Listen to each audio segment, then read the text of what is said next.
Olá, sejam muito bem-vindos! Hoje a gente vai mergulhar de cabeça em um dos debates mais quentes do mundo fitness.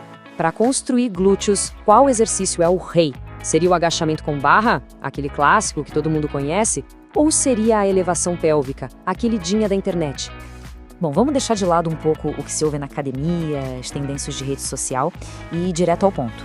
O que acontece quando a gente coloca esses dois exercícios cara a cara num estudo científico tudo controladinho? E foi exatamente isso que os pesquisadores liderados por Plotkin fizeram. Eles bolaram um estudo para ser tipo o árbitro científico dessa briga, sabe? Para dar respostas baseadas em evidência. Então, bora ver o que eles descobriram. Vamos entender direitinho como esse confronto científico foi montado para garantir que a disputa fosse justa e os resultados, claro, confiáveis. A ideia foi a seguinte: os pesquisadores pegaram pessoas sem experiência em treino e dividiram em dois grupos. Durante 9 semanas, cada um desses grupos ia focar em apenas um dos exercícios, só um. E a metodologia, olha, foi super robusta. Um grupo ficou dedicado só no agachamento, o outro só na elevação pélvica. Eles treinaram com a mesma frequência, o mesmo volume e, para medir os resultados, usaram a tecnologia mais precisa que existe: ressonância magnética para ver o crescimento do músculo e teste de força máxima. Bem sério o negócio. Ok, vamos lá. Chegou a hora da primeira grande revelação. A pergunta de $1 milhão. Qual exercício fez o glúteo crescer mais? E aí, depois dessas 9 semanas de treino focado, qual dos dois grupos viu os glúteos aumentarem mais de tamanho? E o resultado é fascinante. O grupo da elevação pélvica teve um aumento de 12% no tamanho do glúteo. E o grupo do agachamento? 11%. Ou seja, a diferença é tão pequena que, estatisticamente, nem conta. A conclusão da ciência é bem clara aqui. Quando o objetivo é puramente fazer o glúteo máximo crescer, nenhum dos dois exercícios foi melhor que o outro. Os dois são, na verdade, excelentes. E essa imagem aqui ilustra o ponto perfeitamente. São imagens reais de ressonância do estudo. Na esquerda, o antes, na direita, o depois. Dá pra ver, né? O crescimento muscular foi bem notável e muito parecido nos dois grupos. Ah, mas a história não acaba nos glúteos, não.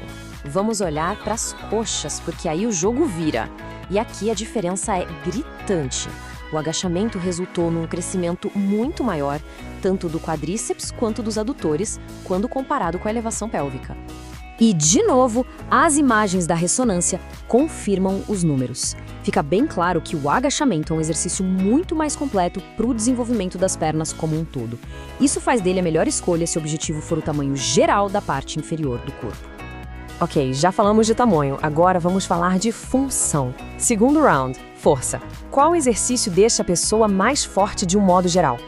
Mas antes de olhar os resultados, a gente precisa entender um conceito-chave do treinamento: o princípio da especificidade. É bem simples. Basicamente, os ganhos de força são sempre maiores no exercício exato que está sendo treinado.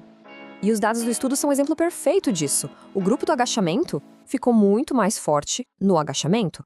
O grupo da elevação pélvica ficou absurdamente mais forte na elevação pélvica. Nenhuma surpresa aqui, a especificidade manda. Mas agora, olha que interessante. Quando eles testaram a força num terceiro exercício que nenhum dos grupos treinou, o levantamento terra, a melhora foi praticamente a mesma para os dois. Isso sugere que tanto o agachamento quanto a elevação pélvica são igualmente bons para construir uma base de força geral na extensão do quadril. Agora a gente chega na parte que talvez mude o jeito que muita gente pensa. Vamos falar daquela sensação de sentir o músculo queimar e o que isso significa de verdade para o crescimento. Essa é uma ideia super comum na academia, né? A lógica parece fazer sentido. Se um exercício faz um músculo queimar muito ou contrair com muita força, ele deve ser o melhor para fazer aquele músculo crescer, certo? Bom, o estudo mediu a ativação muscular com um aparelho de eletromiografia.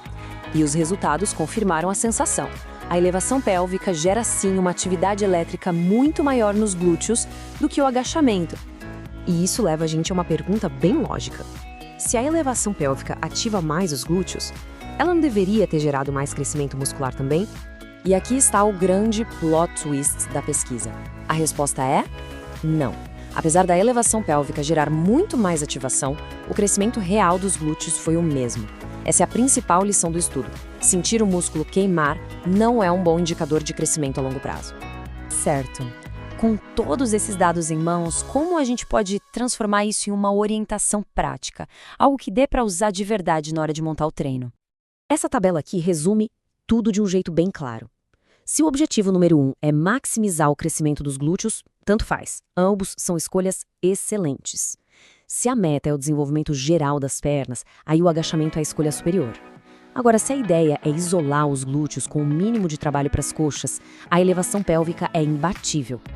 No fim das contas, o debate não é sobre qual exercício é melhor de forma absoluta, mas sim sobre qual é a ferramenta certa para cada trabalho. A ciência nos mostra que tanto o agachamento quanto a elevação pélvica são ferramentas poderosíssimas. A questão que fica agora é, com base nos objetivos de cada um, qual delas vai ser a estrela do próximo treino?